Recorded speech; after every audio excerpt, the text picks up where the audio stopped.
let's talk about All Along the Watchtower.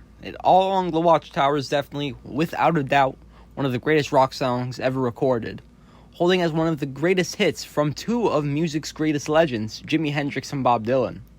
It's a very powerful anthem with decade-long debates about the true meaning. Some say it's about the Vietnam War, the hierarchy in society with the upper and lower class citizens, or people say it's a statement on disestablishmentarianism in the United Kingdom.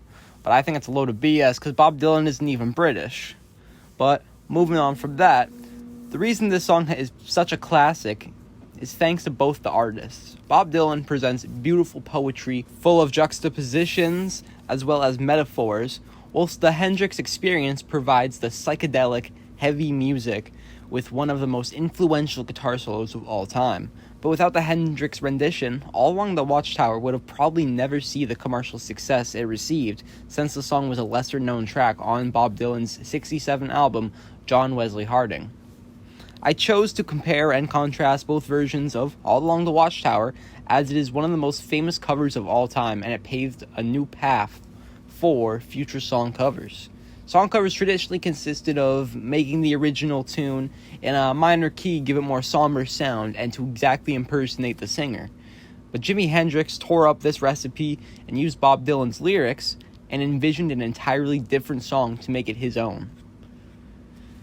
The song did not share much similarities, as Hendrix wanted to take a far creative step to invent a distinct sound of the track.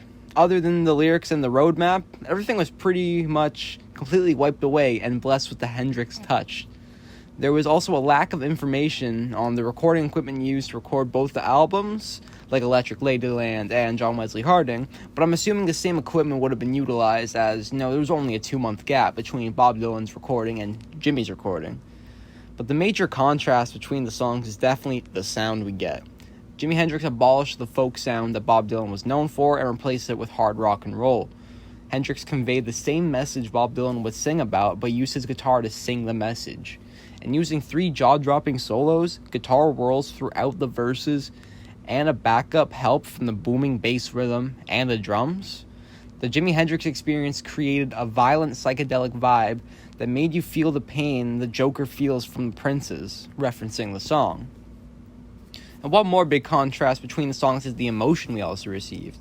When Bob Dylan released All Along the Watchtower, the song was dropped at the height of the Vietnam War, and people related the song to it because of the lyrics in capturing the Watchtower scenery that was infamous from the Vietnam War. But there is other debate that he is referencing the hierarchy and class of citizens in society, as he has done this before in previous songs like a Rolling Stone, where he expresses his anger for upper-class kids trying to become lower class, and is throwing away the life handed to them. Either way, what we do know is that Bob Dylan is singing full of emotion to create a somber, folksy aesthetic. But what differentiates with Jimi Hendrix is that Jimi sings the song with more power and strength on his delivery, creating a more violent psychedelic vibe, like I said earlier. And this caused that cover to be heavily associated with the Vietnam War and to be included in war movies like Forrest Gump. After comparing both studio recordings, Jimmy's version is the clear winner to me. He empowered All Along the Watchtower and made it become something Bob Dylan could never imagine it to become. Even Bob Dylan performs the song just as Jimi sings it.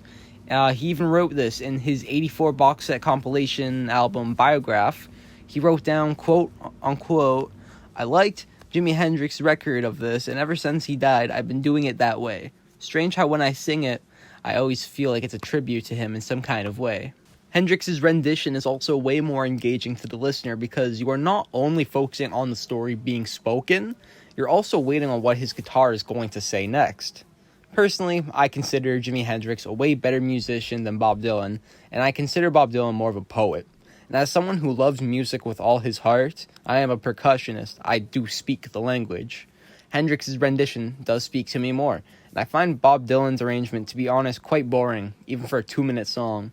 So hearing a version where the song comes to life and takes over your brain is really amazing.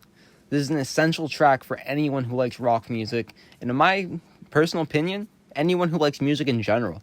Jimi Hendrix is a legend, and please listen to it. Thanks for listening.